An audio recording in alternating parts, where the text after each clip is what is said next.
What's up, grinders? Welcome back. And if you're new here, come join the grind squad by hitting that sub button, turn the little notification bell on so you can stay up to date. Now, I was just sitting here grinding up some of the new Legos that I acquired from my big summon pool the other day. Video on my channel right here. Feel free to go check that out. Get you a little bit of that summon rush. When the developers dropped a new patch on us and was going through it, and I seen a few interesting things. Now, I don't normally do the whole breaking news video thing because, everybody and their mama's YouTube channel always rushes to put them out, and pretty much they all say the same things. But I did see a few interesting things that I wanted to touch on. So, when you get in here, the first thing you look at is actually one of the biggest parts to this patch, one of the most interesting things. We got a new legendary support champion, and we'll go check them out in a minute. But alongside that is actually a rate up for that champion. This is the first big thing that I checked out. We've got a 300% chance of summoning GodFery from advanced summon rate ups. Now, I don't believe that increases the actual rate of acquiring legendaries. I'm pretty sure it don't. Granted, probably worth a little testing. We never know with the translations here. But you do have a chance of pulling a particular legendary, which can be interesting. Granted, I'm glad I didn't really save my summons from the other day because I got a few champions that I'd really been looking forward to, and after a quick glance of this champion, I'm not exactly sure how to play out, but we'll get into that in a minute. You guys stick around for that. Moving on along, it seems like it is going to be, a decent little week time frame on the rate up. If this kind of stays similar in the future, that's very free to play friendly, so that way your free summons, the little rewards you get throughout your day-to-day grind as far as summon shards go and things like that could really be helpful for free to play to pull the particular champions during the rate ups. So I'd really like to see that. We got an adjustment in the UI in the shop. I haven't had no problems personally, so I don't really know what that fixed. Then we got some bug fixes. They fixed resolution error on tablet devices, so if that pertains to you, then that could be a big plus for you. They fixed a bug where the game would freeze when purchasing the pass after reaching the max level. This is kind of cool because honestly, as someone who's not like a super well, and honestly someone who doesn't really have patience to wait when I'm spending good money anyways, having little things like that pop up can be very frustrating. They fixed that, very solid. Fixed error of Brand not having an animation after being stunned. I'm not sure if that applies to his trait or whatnot, but fixing the newly acquired Magic Pass champion, on point. Fix a bug where an error message would show when Okubi was teamed up with Desmond. I'd imagine that's some kind of issue that just wasn't foreseen when they put out the champion. Here's one. Fix the bug where locking heroes will return you back to the tavern when you're going through there and you're trying to speed click everything, to level up champion stuff, or in this sense, synthesizing champions, getting them all prepared, having them, bounce back. It just becomes frustrating. So fixing little quality of life things like that, I approve for sure.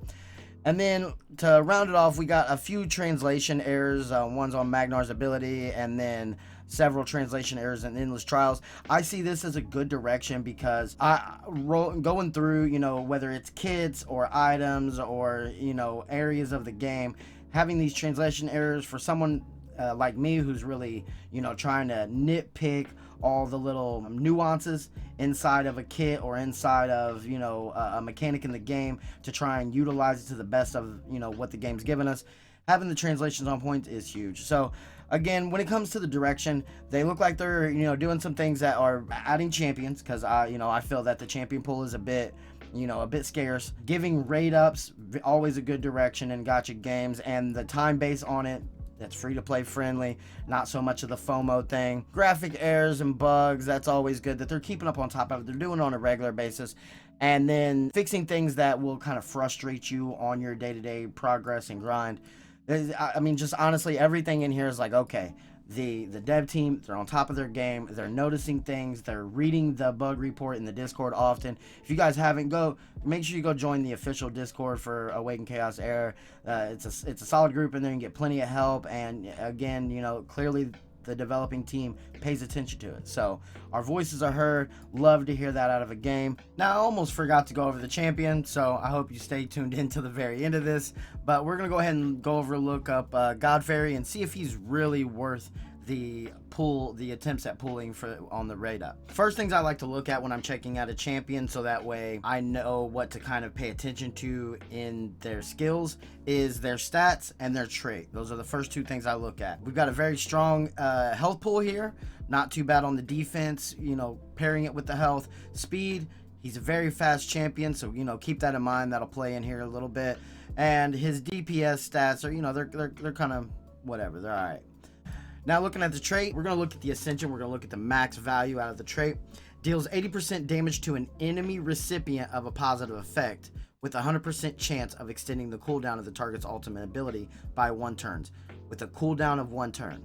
Now what this tells me is it's single target, single case use. So when a enemy champion puts up an AoE buff, I'm going to assume that that's only going to target one champion.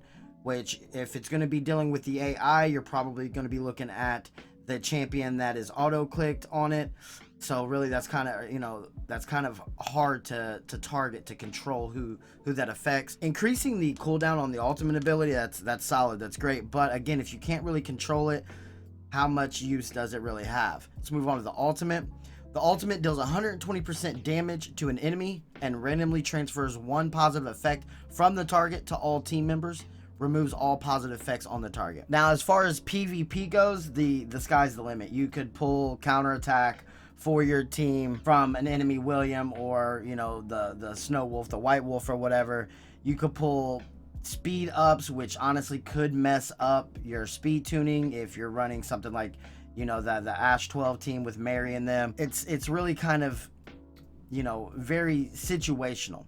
But if you look at something where removing the buffs is huge, like Queen of Tides or the Light Elemental Dungeon Champion, and I'm sure it's going to be very viable in the harder Doomed or Void Tower, things like that. Removing the positive effects from the target could be huge. Going on to the skill 2, we've got deals 100% damage to an enemy and applies unhealable for 2 turns. I'm actually kind of starting to see a theme here. He's wood, element. He's got remove positive effects. He's got unhealable. This champion's kit is screaming Queen of Tides to me. The issue with that is this isn't really the kit you're looking for in the most common Queen of Tides teams right now, which are the poison teams. You're looking for more just sustain, poison, damage over time kind of effects. And I would say that this would pair very well with the DPS type of team. So maybe, if you got the right champions for it, you might be able to pull that out. But unhealable, remove positive effects. And then here's actually the biggest part of their kit. Outside of the trait, which is very interesting and situational, as well as the ultimate. Deals 80% damage to one enemy and automatically applies defense down. Granted, you're going to need the focus for that. But I looked through the index, and as far as wood champions that apply defense down, there isn't one that is consistent outside of Anna. Anna is an elite, which means a lower stat pool, and it's on her trait and needs to be ascended to really get the max value of that. But I would imagine that applying this for 2 turns, I don't know. And both of their skills, both of his other skills are on 3-turn cooldowns, so he's going to be cycling those skills often, which means, honestly, the defense down might not quite be as consistent without turning off his other abilities. Which, I guess, if you don't need to remove the positive effects and unhealable ain't that big of a deal, as a wood champion, being able to, turn off the skills and apply defense down on a regular basis, that might be pretty solid. Now, another big thing is this extending the cooldown on the target's ultimate ability. Does that work on bosses? Like, with his defense down ability, you can do that on the water-based guild boss. But are you going to be able to extend his ultimate ability? Same could be said of Queen of Tides. That seems to be where this champion would flourish the best, but I'm not exactly sure how viable it is against bosses. So, in my opinion, would I pull for GodFery? On a collector's value, yeah, new champion, interesting, possibly has some niche uses, very situational. As someone looking for, a good support champion on the rate up, honestly, I'd probably save my shards. I'm not sure if I would pull on this. So that's it for my review of GodFery. If you guys have a different opinion on him, please post up down in the comments. Let me know what you think. Maybe you can, you notice something in the kit that can be useful somewhere else. And again, until next time, happy grinding.